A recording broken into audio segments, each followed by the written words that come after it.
So we're going to jump right into some actual evidence Candace posted up on X on the 23rd of December, and we're going to discuss what this is and what this isn't. First off, let's quickly read her post and then get to breaking down the incident report. Find your favorite podcaster who joined this psychological operation to convince you Mitch was lying about having been at Fort Huachuca on 9/9 because I have just received the incident report.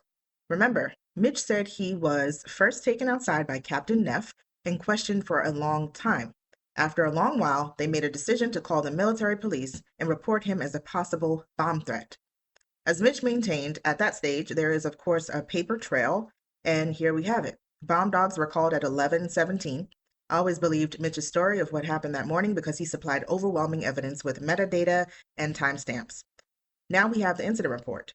What we cannot confirm as of yet is his memory of who he is convinced he saw coming out of that early morning meeting. We continue to focus our investigation on those points and remain open to the possibility that the people he believed he saw may have been misidentified. But this morning meeting is clearly important. They are sending out everyone to try to delegitimize it. I actually want to give Candace Owens credit for the language she's using. She continues to call this an investigation, which is a much needed hint to a lot of her go hard followers, because I don't think they realize that just because she names someone and makes it dramatic on her show, it doesn't mean they're guilty and had something to do with the murder of Charlie Kirk. And that it doesn't give them the right to turn into the mob and go insulting people just because Candace said she had a hunch. I mean, why can't they just be like normal Candace supporters and wait to see what happens like the rest of us? But they don't care. They act like they do. But I think they're just enjoying the drama and the suspense too much, and they're, getting a little carried away. What she also said that was good was that she cannot prove that Mitch Snow recalled correctly who he saw in this morning meeting. But note that she is speaking as if there is any proof that there was a morning meeting, which there is not. But I like the fact that she's talking now not in such a accusatory way. Maybe this change in her tone is due to the fact that many are debunking her Egyptian plane theory, including Alex Jones, who recently uploaded a video a couple of days ago pleading to Candace to wake up about this Mitch Snow guy. So let's take another look at what he said if you did not see it. So, Candace, I really genuinely care about you. And I really genuinely want to just ask you a question. Have you seen the videos of Mr. Snow? I mean, have you seen him on podcasts talking about how his wife built a prison for him in the garage and then attacked him and broke both his thumbs and pulled his arm out of socket and mauled their son with a big dog twice? And then the police were outside and wouldn't help him, and they're all part of a conspiracy, and he's in a witness protection program. I mean, if I was just walking down the street and saw somebody talking like this, I'd say that's schizophrenic. And you look at his face, and then you look at the other videos out there of this guy, okay? But people go, well, he was special forces, supposedly, maybe, if it's even the right name from Grok. Okay, I know a lot of people who are in the military that crack up and go nuts. So we clearly see that Alex Jones has done his due diligence about these planes. And he did his research on this Mitch guy. And if you watch that entire upload, he says that he watched hours of videos about this guy, and he's convinced that he's a grifter. So this might have something to do with the way she's speaking now, which may ultimately save her from any ridicule in the future or embarrassment if it turns out that this guy is not legitimate. So finally, let's get to breaking down what this Huachuca-based incident report says and what it means. So on Tuesday, September 9th, 2025, at 11:17, Fort Huachuca Military Police Station was notified of a suspicious individual at the Southwest Border Headquarters, Building 70525. Officer Navarro, Officer Johnston, and Sergeant McCaslin were dispatched to the scene. Mind you, those numbers in parentheses are just badge or unit identifiers, like nothing more than that. So upon arrival, officers made contact with a male civilian who entered the building with a backpack and made concerning comments. The backpack was taken outside and placed on the north side of the building, and the police station was notified. Sergeant McCaslin requested K9 to sniff the backpack and a vehicle described as a gray Chevy Equinox with California plates. The individual was identified as Mr. Michael Snow, Civ and RET. That just means civilian and retired military, if you didn't know. Mr. Snow stated that he used to work in the Joint Task Force during the 1980s and claimed to be under threat by cartels. Due to the suspicious package, investigators requested that Building 70525 be evacuated. Evacuation is standard on bases. It doesn't mean a bomb was found. So K9 Specialist Hayes arrived on scene and conducted sniffs of the backpack, vehicle, and building with negative findings.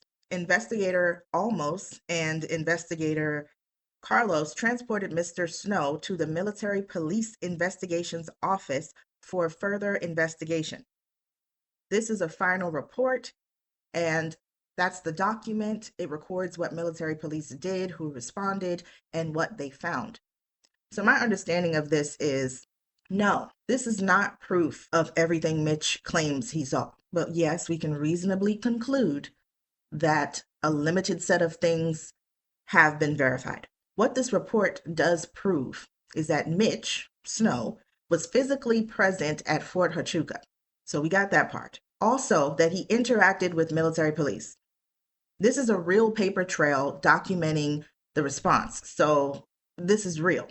He made statements about his past, the Joint Task Force work, threats, etc., which shows he was there or asserting information connected to his history. The situation escalated enough to trigger standard security protocols, which is, the evacuation, the K9 sweep. So yes, we can concur that he went there and was engaging the base about issues tied to his past. That's, I think, a fair, defensible conclusion. What this report does not prove, it does not prove that the early morning meeting happened. So Candace hardgoers, I'm a fan too, but those who just everything she says is correct, we have to wait. I'm about to kill my mic. We have to wait. We can't just jump to conclusions. Okay, so, but this is promising. I have to say it is promising. We at least can verify he was there. He's not just making that part up. So let me continue. It does not prove that the people Mitch claimed he saw were there. Erica Kirk, Charlie Kirk's head of security, Harpole, Brian, I think his name is Brian Harpole. It doesn't prove that. And it also does not prove that his interpretations or memories are accurate. So to top all this off, I pray that Candace looks at this logically and doesn't try to stretch evidence to fit her theories. Like I said before, I love her language now. She's being more careful. She seems to be pulling back a bit. And honestly, that's probably for the best. Because once you start looking at things like the Egyptian planes debunkings, you have to stop and say, what the heck is Candace talking about? What is she talking about? Come on, you're embarrassing us, girl. And I have to say these things, and I have to ask myself these questions and make these judgments, like I said before, to make sure I'm not brainwashed.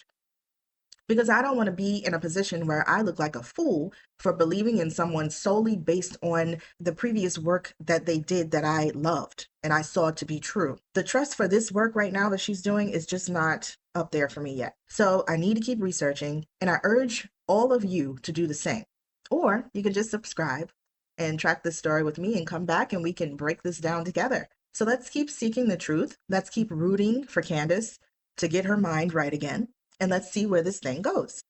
I don't know. She hasn't been online either, except for posting this evidence up. It is evidence, not the evidence we want, but it is proof he was there. So he's slightly legitimate, So she hasn't been online the whole weekend. Usually she posts up Monday through Friday. It's Wednesday, isn't it? Unless I don't know what day it is. So either she's spending time with her family or trying to get this Mitch thing to work. I know she's up to something. Hopefully she's taken time to reflect on what Alex Jones has recently said and others, her peers, about her findings and them debunking the plane and whatnot, so she can return to a more logical reality about all this and do some real investigative work. And that's all for now. If you made it this far, please like and subscribe and take care. Until next time.